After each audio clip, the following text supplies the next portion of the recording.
La W. 12 del mediodía, 36 minutos. Aquí sigue la W. Gracias por estar con nosotros. Un segundito. Este es el momento de irnos con una noticia segura. Una noticia segura. Aquí en Sigue la W, porque vamos a hablar de algo que por lo menos nos debería inquietar un poquito. Con tu seguro Auto Liberty puedes proteger tu carro de forma simple y rápida. Cotiza tu póliza ingresando hoy a libertyseguros.co. En la W, Noticias Seguras. Bueno, y también agradecer a nuestros amigos de Seguros Liberty por acompañarnos en Sigue la W con estas noticias seguras. Noticia segura es ponernos a hablar de las redes sociales. A ver, voy a arrancar con Mauricio. Mauricio, Señor.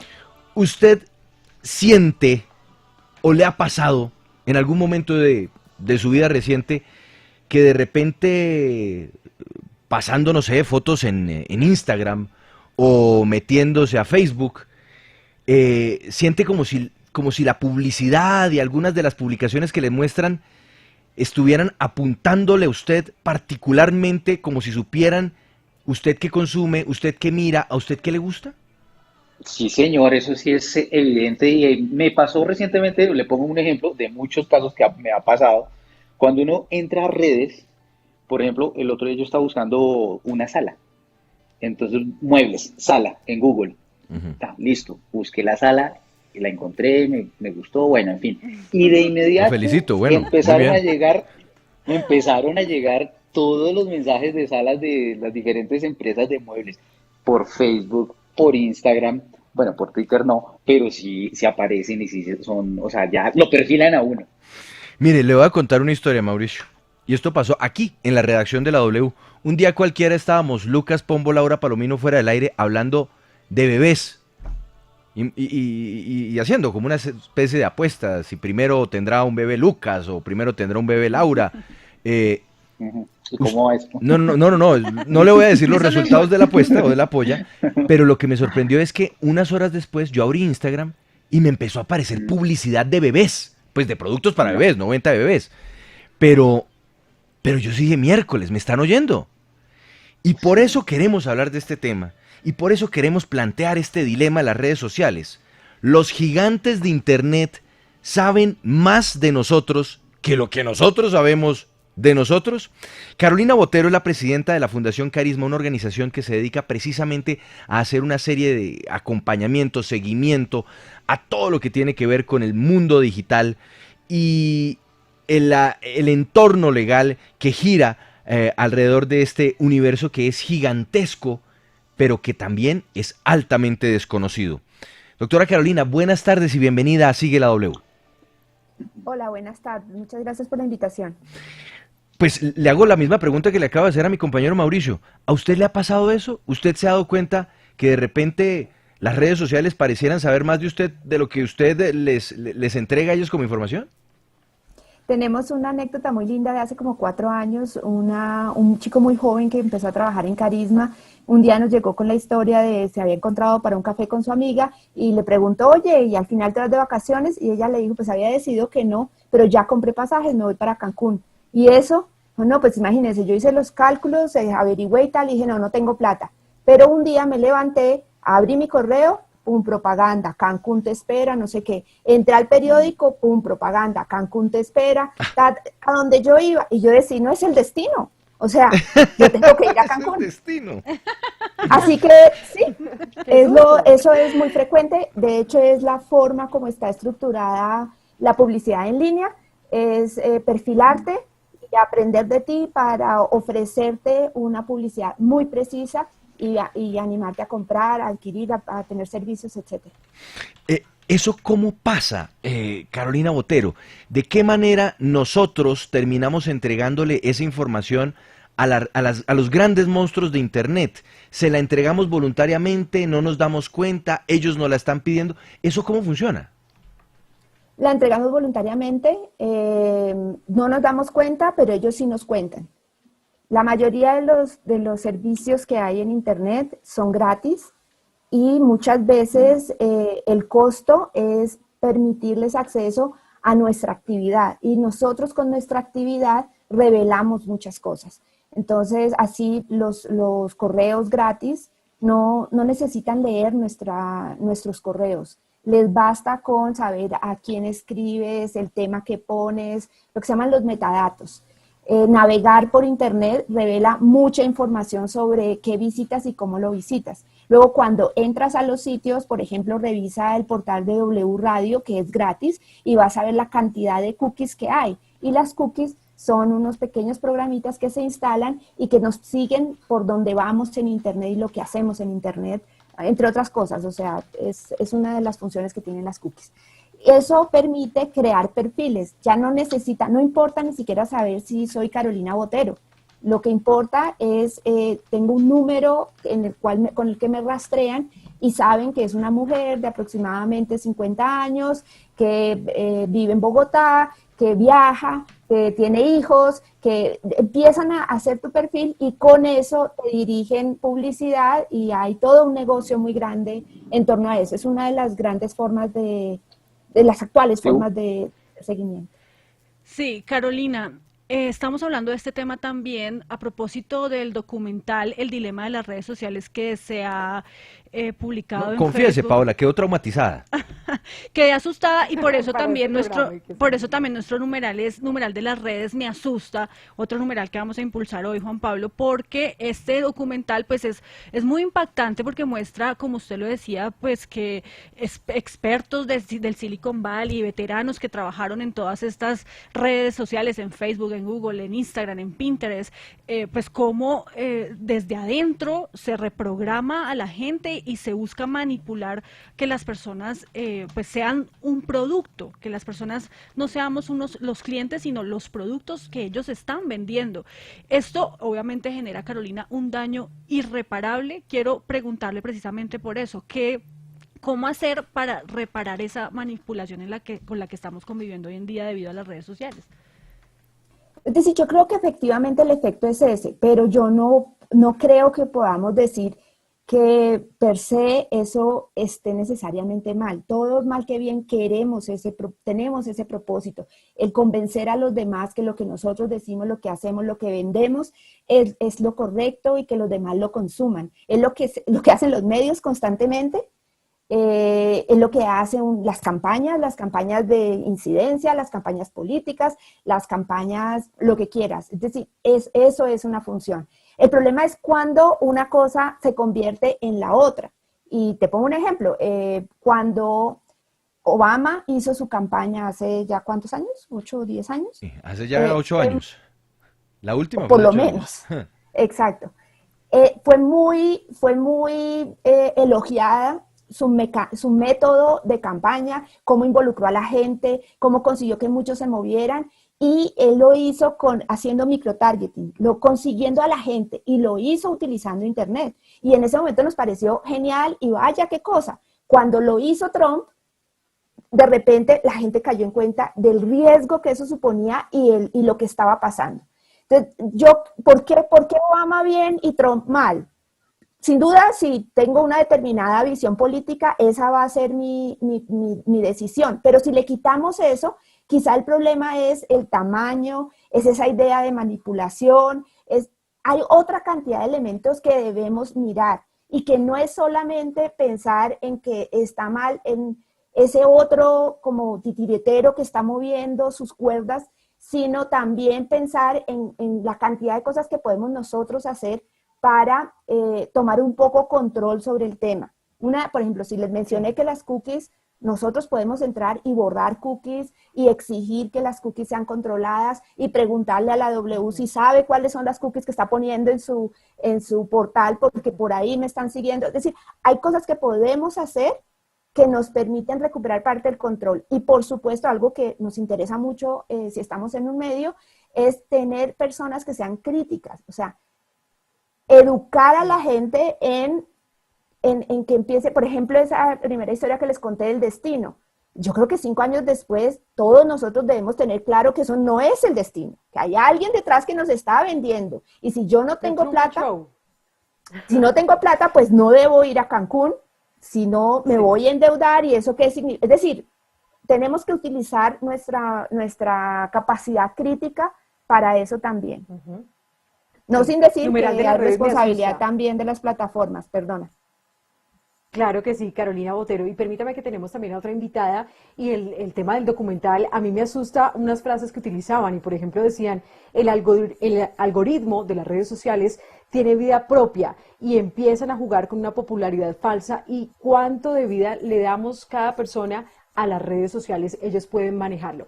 Saludamos a esta hora a Nadia Rey, consultora en temas de ciberseguridad y seguridad de la información. Nadia, bienvenida aquí a Sigla W. Quiero justamente preguntarle por esto, el tema de cómo un algoritmo puede tener vida propia y que ya no hay nadie que lo controle, no hay una persona que esté diciendo, bueno, qué le gusta a Andrea, qué le gusta a Juan Pablo, sino que ya se vuelve algo matemático y empieza entonces a obtener información de manera imperceptible. Así es, como comentaba Carolina, estas cookies ya se analizan de manera automática. Hemos visto muchos sistemas de inteligencia artificial implementados en varios niveles y la forma en que las redes sociales nos conocen es a través de un concepto muy antiguo que es la inteligencia de mercados. Simplemente lo que ellos hicieron fue usar las cookies, tomar los datos, evaluar nuestro comportamiento para lograr tener este tipo de análisis mucho más específicos, mucho más estructurados en el sentido de cómo nosotros podemos eh, interactuar dentro de estas redes, cómo nos comunicamos con nuestros amigos, cómo compramos, qué compramos, en qué horarios. Y ya ellos sacan una estadística básica y a través de eso saben qué ofrecernos, qué nos gusta, en qué precios está el rango de nuestras posibilidades de pago, es decir, que ellos incluso se aseguran por edad, por rango de salario, las condiciones, si tenemos hijos, dónde vivimos, y se aseguran de una compra muy específica. De ahí que surge mucho la publicidad digital y el tema de pago por clic, las campañas que existen hoy en día, cómo las redes sociales te venden no solo impacto, sino impactos indirectos, a cuánta gente le puede llegar una publicación tuya, cuántas conversiones hiciste. Es parte de lo que el algoritmo puede hacer. Carolina, en el documental del que damos cuenta también hay una frase que a mí me llama la atención y es esa que dice, solo hay dos industrias que llaman usuarios a sus clientes, el narcotráfico y la tecnología. En ese orden de ideas, los más vulnerables son los niños y los adolescentes que tienen redes sociales específicamente. El control parental ya no es suficiente hoy en día. Estos gigantes de Internet están perfilando a nuestros hijos, ellos buscan modelos a seguir por cuenta de lo que ven en redes sociales, a través de publicidad. ¿Qué hacer porque prohibir esto es, digamos, casi que imposible? Yo confieso que no he visto el documental todavía.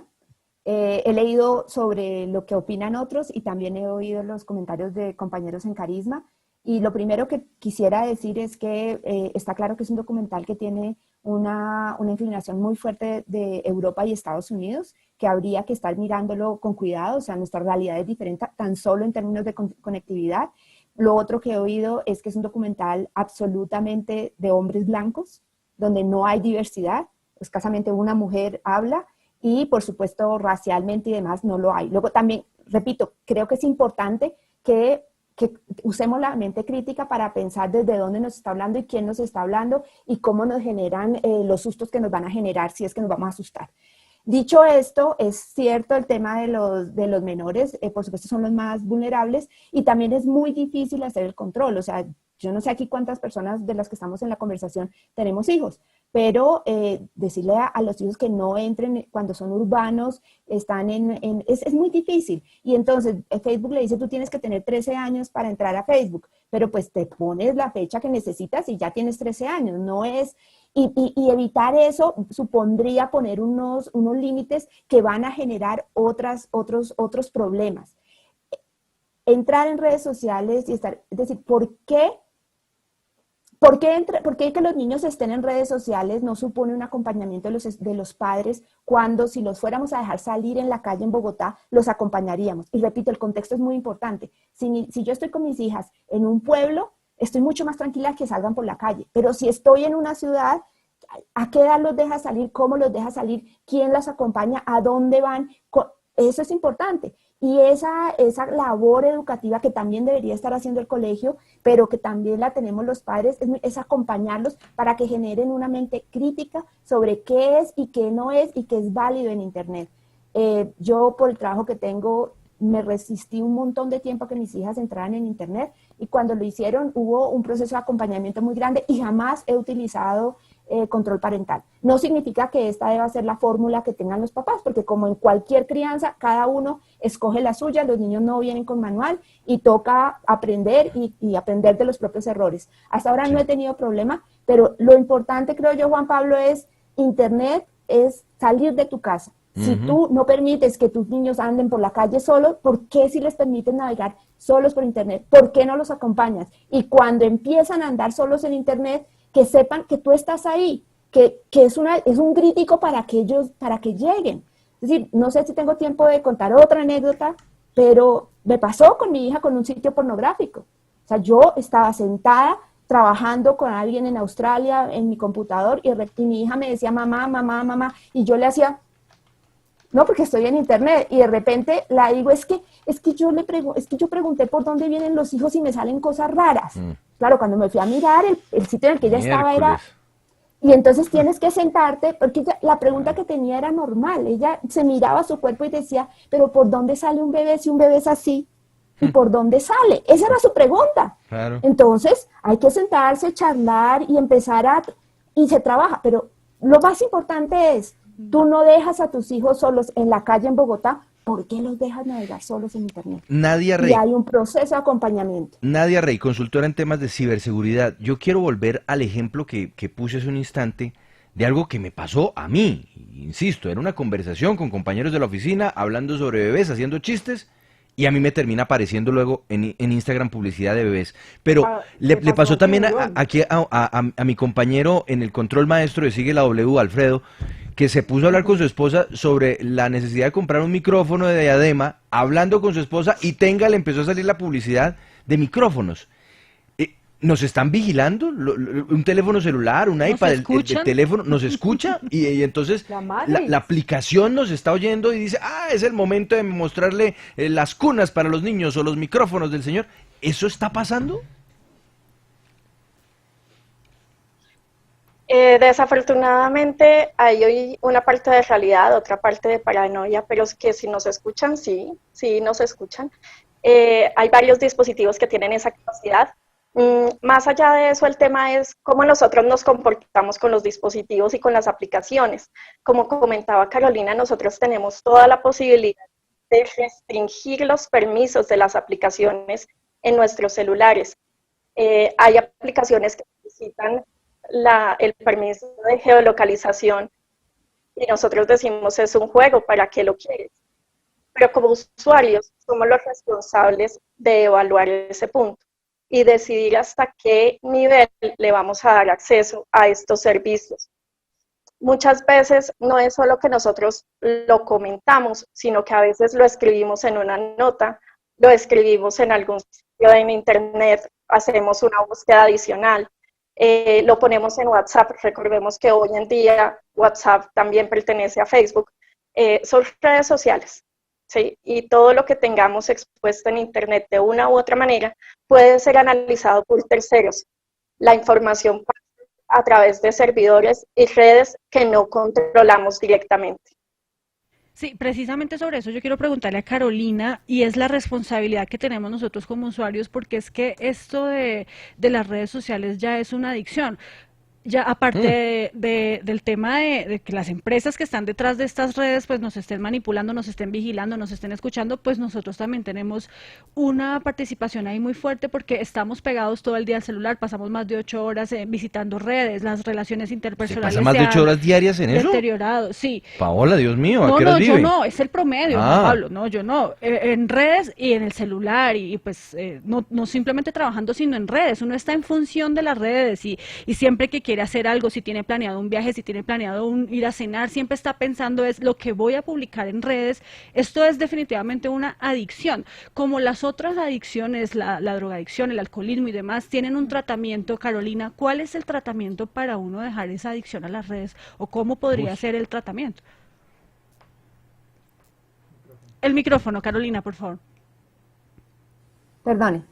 Primero quisiera complementar algo de lo que decía Nadia. En todo caso, las aplicaciones sí escuchan. Existe Siri, existen un montón de y cuando las usamos les damos autorización para que lo hagan. Está comprobado que además las están utilizando cada vez más para perfeccionar la forma como nos oyen. Ahora, que eso signifique que oigan a los 2 billones de personas conectadas en el mundo, pues es muy difícil porque requeriría de una capacidad muy grande. Pero si quieren escucharte a ti, si quieren saber, pues hay cosas que se pueden hacer para que eso suceda. Eso creo que es importante. Y conectándolo con lo que tú estás diciendo, es decir, yo creo que uno tiene que exigirle a las plataformas transparencia, exigirle a las plataformas responsabilidad. Sin duda tienen que proteger más a los niños, sin duda tienen que proteger más a las mujeres rurales, por ejemplo. Sin duda hay poblaciones que son más tienen más riesgo de tener violencias en línea, como los LGBT, es decir, hay temas de derechos humanos que deben considerarse y sobre los que, por ejemplo, Carisma siempre ha luchado para que las plataformas tengan responsabilidad. Pero, como dices tú, también es muy importante que nos empoderemos como las personas que las usamos, como que tengamos capacidad de revisar los límites y exigir límites, porque no puede ser que tan solo se los exijamos a ellas y perdamos nuestra capacidad de pelearlos como personas. Entonces, sí, ahí está. Si esto es una adicción, yo la verdad no conozco las fórmulas, pero como se maneja cualquier otra, o sea, si tú eres adicto a los juegos, al sexo, a la droga, a lo que sea, tienes que buscar ayuda que te permita desconectarte de eso. Y creo que eso también supone, pues, hablar nuevamente con niños. Tiene que haber procesos educativos en donde entendamos los riesgos de esto. Aprender a desconectarnos, a hacer procesos de limpieza, de hacer... de tener fórmulas para saber que nosotros controlamos la situación y no dejarlo de desapego, nosotros por las redes. Incluso, ¿no? O sea, de podernos ir un fin de semana y dejar a un lado el celular y no tocarlo, porque también podemos vivir sin eso. Poder buscar un sitio sin necesidad del celular. Y solamente una cosa que creo que ni Nadia ni yo habíamos mencionado, pero que es importante, es muy importante el tema de los historiales de navegación en términos de cuando nos siguen. Borrar historiales de navegación, pedir que no nos sigan, son formas de recuperar control sobre el poco control que podemos tener sobre estos mecanismos de vigilancia que tienen corporativos. Bueno. Un buen tip, entonces, también estar vigilantes frente a esta situación. Nadia Rey, quiero preguntarle por el tema de las fake news. De hecho, en nuestro sistema informativo tenemos ya una aplicación. Ella es Vera. Ella es Vera, a quien se le hacen preguntas a sus periodistas y también ella contesta, oiga, esto es falso, esto es verdadero. Y esto se da mucho también en temas para el manejo político. Unas fake news pueden cambiar el voto, pueden cambiar la opinión de cualquier persona, y es muy importante saber cómo funciona esto de las fake news. Usted como experta, Nadia, ¿cómo funciona esto y cómo nos creemos el cuento? Como seres humanos tenemos comportamientos y gustos. Lo que hacen estas personas es explotar esos gustos para que nosotros sigamos una tendencia. En muchas partes del mundo lo que se hace es que se tienen oficinas especializadas, normalmente integradas por personas de diseño gráfico, publicistas, editores, gente que tiene la capacidad de crear el contenido, y adicional personas de sociología y que conocen más el manejo de masas para llegar a algo que se llama la percepción de consenso. La percepción de consenso es que yo convenzo una pequeña acción para luego convencer una población más grande. Se dice que si yo convenzo a 250 personas que pueden ser perfiles, no personas reales. Ese es otro punto. En Internet tenemos tanto personas como perfiles, y no todos los perfiles tienen personas reales detrás de ellos. ¿Sí? Entonces, se aprovechan un poco de esta manipulación para hacer la difusión masiva. ¿Qué es lo que nos está pasando? En muchas ocasiones, la noticia falsa llega primero que los medios de comunicación formales. Entonces, ya después desmentirla, obviamente requiere un esfuerzo superior. Hay sobre eso, además, Nadia, un detalle, y es que dentro de este proceso de identificación y de perfilamiento, digámoslo así, que logran hacer estas plataformas, además logran entonces que el contenido que uno consuma sea únicamente el de la posición política o el de la visión particular que tiene una persona, lo cual genera una distorsión del mundo, ¿no? Que termina tapando muchas realidades y mostrando únicamente una como si fuera la verdad absoluta. Lo que pasa es que la posibilidad de redes sociales, ellos te ubican por ciudad, por rango de edad, por condición económica. Y ellos saben a qué personas quieren llegar con su publicidad. Entonces se enfocan mucho en esos rangos. A nivel de masificación de contenido, empiezas a ver 10 y 15 imágenes del mismo tema, tú te crees el cuento, como se dice, es decir, empiezas a pensar que esa es la realidad y que eso es lo que va a pasar. Estamos hablando de manipulación de encuestas, candidatos, preferencias, y pues ya de ahí también hablamos de compras y otro tipo de servicios y manipulaciones que puede haber en las redes. Nadia Rey, consultora en temas de ciberseguridad y seguridad de la información. Gracias por estar con nosotros en Sigue la W. Con gusto. Y Carolina Botero, presidenta de la Fundación Carisma. Muchas gracias también por estar con nosotros. Una buena tarde. Gracias, hasta luego. Hacemos una pausa al regresar. Bueno, tenemos más temas. Vamos a ir a visitar las fronteras sin control en Colombia. Vamos a hablar de una ley que parece que resultó de adorno. Una ley, más adelante les contamos de qué se trata. Y si tenemos tiempo nos vamos a ir a Popayán, porque después de la historia de la estatua que tumbaron los indígenas, pues ha ocurrido hoy una cosa de no te lo puedo creer. Una pausa, sigue la W.